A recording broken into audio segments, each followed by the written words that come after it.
Hi guys, ಎಲ್ಲರಿಗೂ ನಮಸ್ಕಾರ. ನಾನು ನಿಮ್ಮ ಪ್ರೀತಿಯ ರಂಜಿತಾ. ಇವತ್ತು ನಮ್ಮಮ್ಮ ಫೋನಲ್ಲಿ ಹಿಂಗೆ ರೀಲ್ಸ್ ಮಾಡೋವಾಗ ಇದೊಂದು ರೀಲ್ಸ್ನ ನೋಡಿದ್ರಂತೆ. ಮಾಡೋಣ ಅಂದ್ಬಿಟ್ಟು ಮಾಡಿದ್ರು. ನಾವುಗಳು ಇಷ್ಟೊತ್ತು ತಗೊಳ್ಳಲ್ಲ. ಒಂದು ಸೀರೆ ತಿರ್ಗಿಸೋದಾಗಲಿ ಪ್ರತಿಯೊಂದು ಇಟ್ಸ್ ಓಕೆ, ಬಟ್ ಚೆನ್ನಾಗಿ ಬಂದಿಲ್ಲ. ಆದ್ರೂ ಅವರ ಇದಕ್ಕೆ ಇಷ್ಟ ಆದರೂ ಮಾಡಿದ್ದಾರೆ. ಈ ಫೈನಲ್ ಲುಕ್ ನೋಡಬೇಕಾ? ಹಾಗಾದರೆ ನೋಡಿ, ಇದೇ ಇವರ ಫೈನಲ್ ಲುಕ್. ಎಡಿಟ್ ಹೆಂಗಿದೆ ಅಂತ ಕಮೆಂಟ್ ಮಾಡಿ.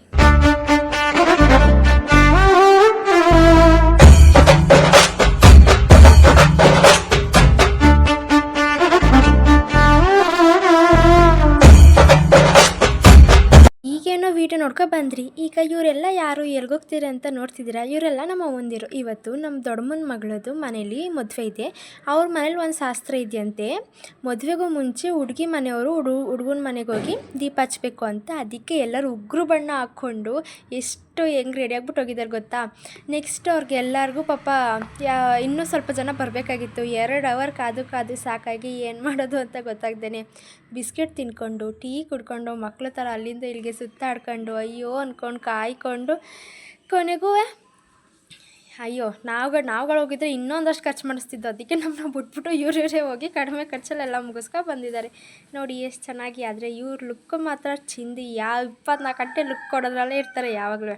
ನೆಕ್ಸ್ಟ್ ಅಲ್ಲಿಂದ ಹೊರಟಿದ್ದೆ, ಅವರು ಬಂದರು ಅಂತ ಗೊತ್ತಾಯಿತು. ಅದಕ್ಕೆ ಈಗ ಹೋಗ್ತಿದ್ದಾರೆ. ಇಲ್ಲಿನ ನೇಚರ್, ಇಲ್ಲಿನ ಪರಿಸರ ಎಷ್ಟು ಸುಂದರವಾಗೈತಿ, ಇದೆಲ್ಲ ನೀವು ನೋಡಿರ್ತೀರ. ಬಟ್ ತುಂಬ ಚೆನ್ನಾಗಿದೆ. ಆಮೇಲೆ ಇನ್ನೊಂದು ನನಗಂತೂ ನಮ್ಮಮ್ಮ ಯಾವಾಗಲೂ ಹೇಳ್ತಾರೆ, ನನಗೆ ಮನೆ ಅಂದರೆ ಹೇಗಿರಬೇಕು ಗೊತ್ತಾ? ಹಳ್ಳಿ ಸೈಡ್ ಇರುತ್ತಲ್ಲ ಆ ಥರ ಇರಬೇಕು. ಯಾಕಂದರೆ ಅಲ್ಲಿ ಎಲ್ಲರೂ ಒಗ್ಗಟ್ಟಿಂದ ಇರ್ತಾರೆ, ಪ್ರೀತಿಯಿಂದ ಇರ್ತಾರೆ, ಸುತ್ತ ಪರಿಸರ ಇರುತ್ತೆ, ಪ್ರಾಣಿಗಳಿರುತ್ತೆ, ಟಿ ವಿ ಇರಲ್ಲ, ಫೋನ್ ಇರಲ್ಲ, ಮಾತಾಡ್ಕೊಂಡಿರ್ತೀವಿ. ಅದೇ ಈಗ ಸಿಟಿಗಳಲ್ಲಿ ನಮ್ಮ ಜೀವನ ಹೇಗಾಗಿದೆ ಅಂದರೆ ಆಚೆ ಹೋಗಿ ಪರಿಸರನೇ ನೋಡ್ತಾ ಇಲ್ಲ. ಬರೀ ಟಿ ವಿ, ಫೋನು, ರೀಲ್ಸು ಇದರಲ್ಲೇ ಟೈಮ್ ಕಳೆದ್ಬಿಡ್ತೀವಿ. ಅದಕ್ಕೆ ನಮ್ಮಮ್ಮ ಹೇಳ್ತಾರೆ ಯಾವಾಗಲೂ ಹಳ್ಳಿ ಸೈಡು ಒಂದು ಮನೆ ಇರಬೇಕು, ಆದರೆ ಮನೆ ಸುತ್ತ ಪರಿಸರ ಇರಬೇಕು.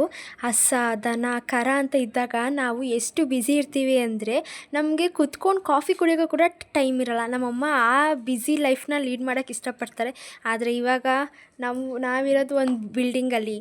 ಇಲ್ಲಂತೂ ಫೋನು ಟಿ ವಿ ಬಿಟ್ಟರೆ ಇನ್ನೇನು ಇಲ್ಲ. ಸುತ್ತಮುತ್ತ ಪರಿಸರ ಇಲ್ಲ, ದನ ಕರುಗಳಿಲ್ಲ, ಏನೂ ಇಲ್ಲ. ಬಟ್ ನಮ್ಮಮ್ಮ ತುಂಬ ಫೀಲ್ ಮಾಡ್ತಾರೆ. ಅದೊಂದು ಆಸೆನ ನಮ್ಮಪ್ಪ ನೆರವೇರಿಸ್ಬೇಕು ಅಂತ ಈಗಾಗಲೇ ನೋಡ್ತಾ ಇದ್ದಾರೆ. ಅದು ಕೂಡ ಆದಷ್ಟು ಬೇಗ ಈಡೇರುತ್ತೆ. ಈಗ ಕೊನೆಗೂ ನಾವೆಲ್ಲ ಅವರೆಲ್ಲ ಊರ ಹತ್ರ ಬಂದರು.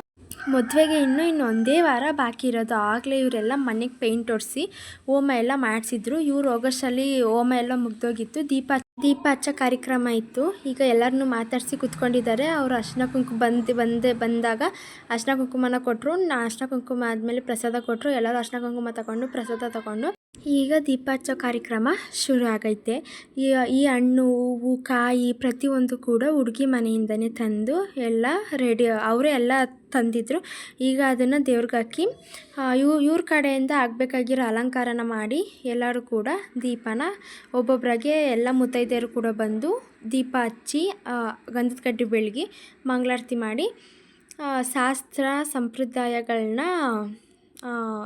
ಸಂಪ್ರದಾಯಗಳನ್ನ ಮಾಡಿದ್ರು. ಅದರಿಂದ ಹುಡುಗನ ಮನೆಯವ್ರಿಗೆ ಒಂದು ನಂಬಿಕೆ, ಹುಡುಗಿ ಮನೆಯವ್ರು ಬಂದು ಮಾಡಿದ್ರೆ ನಮ್ಮ ಹುಡುಗ ಅವ್ರ ಹುಡುಗಿನ ಚೆನ್ನಾಗಿ ನೋಡ್ಕೊತಾಳೆ, ಅಥವಾ ಇವ್ರಿಗೊಂದು ನಂಬಿಕೆ, ಇವ್ರ ಮನೇಲಿ ಹೋಗಿ ಇವ್ರ ಜೊತೆ ಬೆರ್ತಿ ಒಂದು ಪೂಜೆ ಮಾಡಿ ಅವ್ರ ದೇವರು ನಮಗೆ ಒಲಿದ್ರೆ ನಮ್ಮ ಹುಡುಗಿಗೆ ಇವರ ದೇವರು ಸಪೋರ್ಟ್ ಮಾಡ್ತಾನೆ ಅನ್ನೋದೊಂದು. ಇದೇ ಥರ ಬಾಗಿಲಿಗೆಲ್ಲ ಪೂಜೆ ಮಾಡಿ ಕೊನೆಗೂ ಎಲ್ಲ ಪೂಜೆಗಳನ್ನೂ ಮುಗಿಸಿದ್ರು.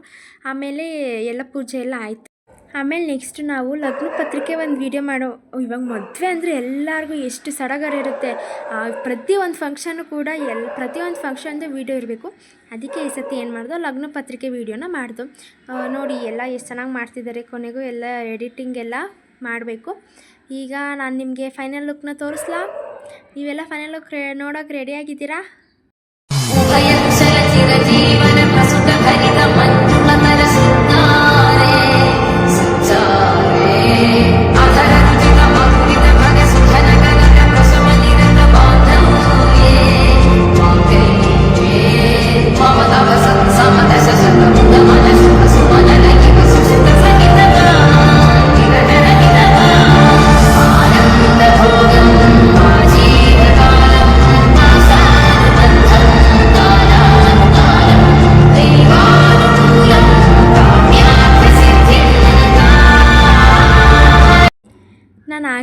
ಹೇಳಿದ್ದೆ ನಮ್ಮ ಮಮ್ಮಿ ಯಾವಾಗಲೂ ಬ್ಯುಸಿ ಲೈಫ್ನ ಲೀಡ್ ಮಾಡೋಕ್ಕೆ ಇಷ್ಟಪಡ್ತಾರೆ ಅಂತ. ಇವರು ನಮ್ಮ ಚಿಕ್ಕ ದೊಡ್ಡಮ್ಮ.